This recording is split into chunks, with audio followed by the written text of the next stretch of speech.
لا الہ الا اللہ لا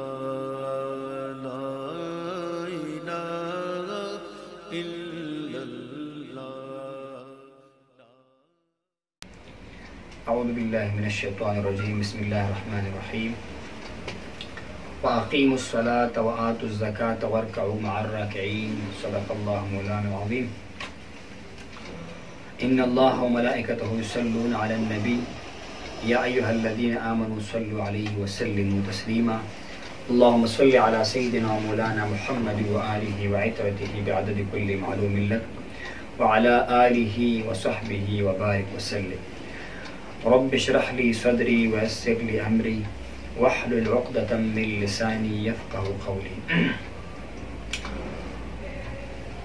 محترم سامعین، دین اسلام کی جو 5 بنا ہے اس میں ایک بنا زکوٰۃ کی شکل میں ہے. کلمہ طیبہ اور نماز کے بعد زکوٰۃ وہ اہم ستون ہے، اور قرآن مجید میں اللہ تبارک و تعالیٰ نے کم و بیش 32 مقامات پر جہاں نماز کا ذکر کیا اس کے ساتھ زکوٰۃ کا ذکر بھی فرمایا ہے، اور اس سے معلوم ہوتا ہے کہ زکوٰۃ کتنی اہمیت کے حامل ہے. اللہ تعالیٰ بار بار فرماتے ہیں اقیموا الصلاۃ وآتوا الزکاۃ، اور اللہ تعالیٰ فرماتے ہیں کہ کامل مومن کون ہے کہ جو نماز قائم کرے، جو زکوٰۃ کو ادا کرے. تو زکوٰۃ جو ہے ایک ایسی فرض ہے کہ جس کے بغیر ایمان کامل نہیں ہو سکتا. جس طرح ہمارا اپنی جان پر حق نہیں ہے، ہم خودکشی نہیں کر سکتے، اپنے ہاتھ کو نہیں کاٹ سکتے، اپنی زبان کو نہیں کاٹ سکتے، اسی طرح ہم اپنے مال کی بھی حقیقی مالک نہیں ہیں. اگر اللہ نے مجازن ہمیں مال دیا، دولت دیا، سونا چاندی دیا، یہ رب کا مال ہے اور اس میں رب کی مرضی اور حکم جو ہے وہ چلے گا. اسی لیے زکوٰۃ انتہائی اہمیت کے حامل ہے. قرآن مجید میں ارشاد باری تعالیٰ ہے کہ جن لوگوں کو میں نے یہ چیزیں دی نا، سونا چاندی، اور وہ اس کو کرتے ہیں اور اس کو اللہ کے راستے میں خرچ نہیں کرتے، یعنی زکوٰۃ ادا نہیں کرتے ہیں، تو یہی مال اس کے لیے جو ہے وہ ان کے لیے عذاب کا باعث بنے گا. اسی مال سے، اسی جو ہے وہ ان کی اوزاروں سے، اسی چاندی اور سونے سے اس کو قیامت کے دن ڈسا جائے گا. اور حدیث مبارکہ میں ہے کہ وہ مال وہ گویا ایک کوبرا، ایک سام کا شکل اختیار کرے گا. جس مال سے بندے نے زکوٰۃ ادا نہیں کیا ہوتا ہے، اور وہ مال اس انسان کو جو ہے نا ڈستا رہے گا اور ساتھ ساتھ بولے گا، کہے گا کہ انا مالک انا کنزک، میں تیرا مال ہوں، میں تیرا خزانہ ہوں. انا مالک انا کنزک، میں تیرا مال ہوں، میں تیرا خزانہ ہوں. تو یہ جو ہے انسان کے لیے اس کا اپنا مال، اپنی دولت، اپنی دنیا وہ مصیبت کا باعث بنے گا. اسی لیے زکوٰۃ اتنی اہمیت کے حامل ہے کہ جس کی طرف چونکہ لوگوں کا دھیان تو نماز کی طرف ہوتا ہے، لوگوں کا دھیان اور مسائل کی طرف حتیٰ کہ روزوں کے متعلق ہوتا ہے، لیکن زکوٰۃ کے متعلق مخیر حضرات دنیا کے لالچ میں کہہ لے یا مصروفیات میں کہہ لے یا لاپرواہی کہہ لے، وہ زکوٰۃ کے مسائل سے دور رہتے ہیں. فلہذا زکوٰۃ کے مسائل سیکھنا، سمجھنا اور اس سے خود کو آگاہ کرنا بھی اس بندے پر فرض ہے کہ جس کے پاس زکوٰۃ کی مال کی برابر مال موجود ہو، جس پر نصاب، جس کو نصاب کہا جاتا ہے نا، اس کے برابر مال موجود ہو. اس کے لیے زکوٰۃ کے مسائل سیکھنا اور سمجھنا جو ہے وہ کیا ہے، وہ ضروری ہے. تو اور جناب سیدنا صدیق اکبر مبارک کا واقعہ ہمارے سامنے ہے کہ حضور مبارک کی وفات کے بعد جو ہے نا، انہوں نے ان لوگوں کے ساتھ جو زکوٰۃ دینے سے انکار کیا تھا، نماز پڑھنے والے لوگ تھے، نمازی لوگ تھے، کلمہ پڑھنے والے لوگ تھے، انہوں نے کہا کہ ہمارا مال ہے، ہم اس میں کس طرح زکوٰۃ دے دیں، کس طرح اس کو نکالیں، ہمارا مال ہماری محنت ہے. جس طرح قارون نے کہا تھا کہ میرا محنت ہے، میرا مال ہے. تو جناب صدیق اکبر نے ان کے ساتھ لڑائی کی، اور صحابہ نے عرض کی کہ جناب والا وہ تو مسلمان کلمہ پڑھنے والے لوگ ہیں، وہ تو نماز پڑھنے والے لوگ ہیں. آپ نے فرمایا کہ وہ اگر ایک رسی جو زکوٰۃ میں ان پر لازم ہے اس کو بھی دینے سے انکار کریں گے تو میں ان کو نہیں چھوڑوں گا، جب تک کہ وہ زکوٰۃ ادا نہ کرے تو تب تک میں ان کو نہیں چھوڑوں گا.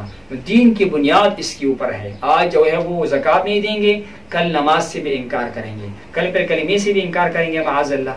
لہٰذا یہ حضور پاک نے فرمایا کہ بنی اسلام والا خمس، اسلام 5 بناؤں پر مبنی ہے.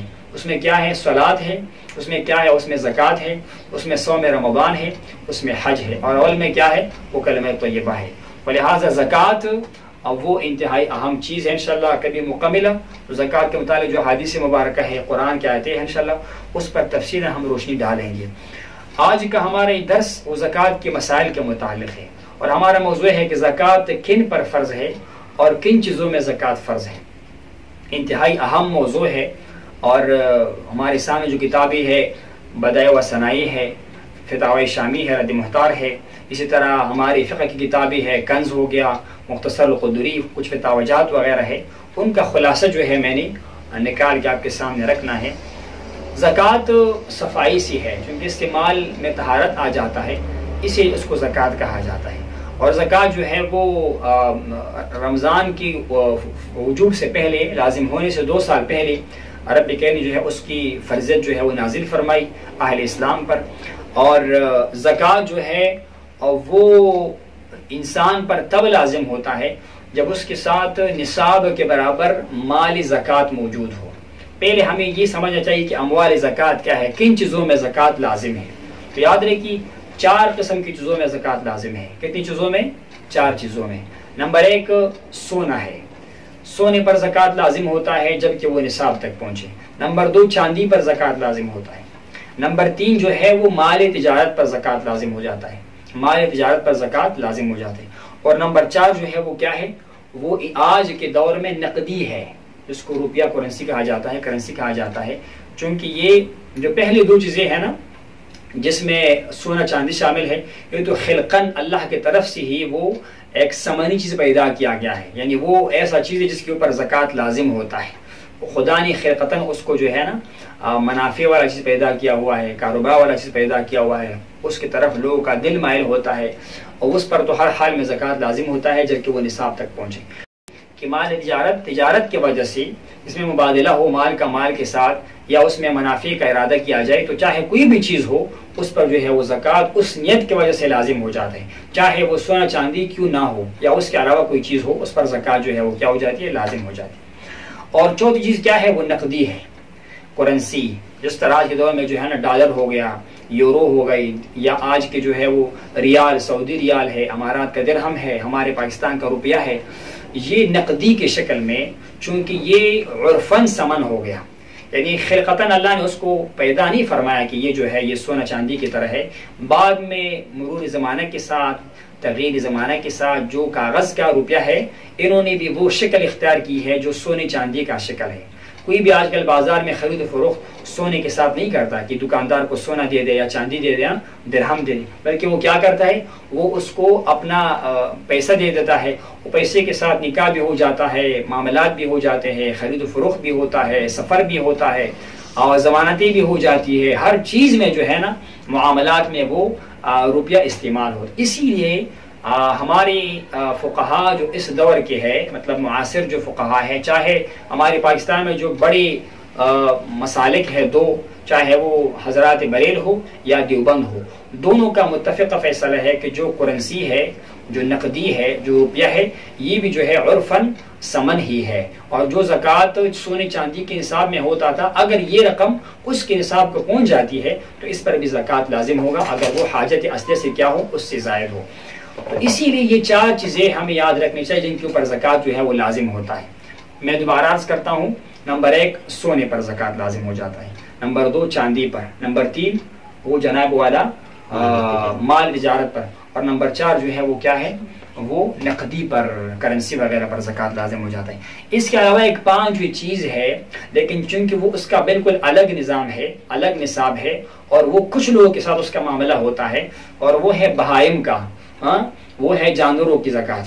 جس طرح کسی کے پاس بھیڑ بکریاں ہو یا گائے ہو یا جناب والا اونٹ ہو، اس پر زکوٰۃ کا اپنا نصاب ہوتا ہے۔ اسی لیے کل ملا کر یہ 5 قسمیں بن جاتی ہے، لیکن چونکہ 5 قسم الگ ہے اور ان کا کچھ لوگوں کو ضرورت ہوتا ہے اور ان کا نصاب بڑا آسان ہے، لہٰذا ہم اس کو الگ سے انشاءاللہ کبھی ذکر کریں گے۔ پہلے ہم ان 4 کے بارے میں تفصیلاً جو ہے وہ روشنی ڈالنا چاہیں گے۔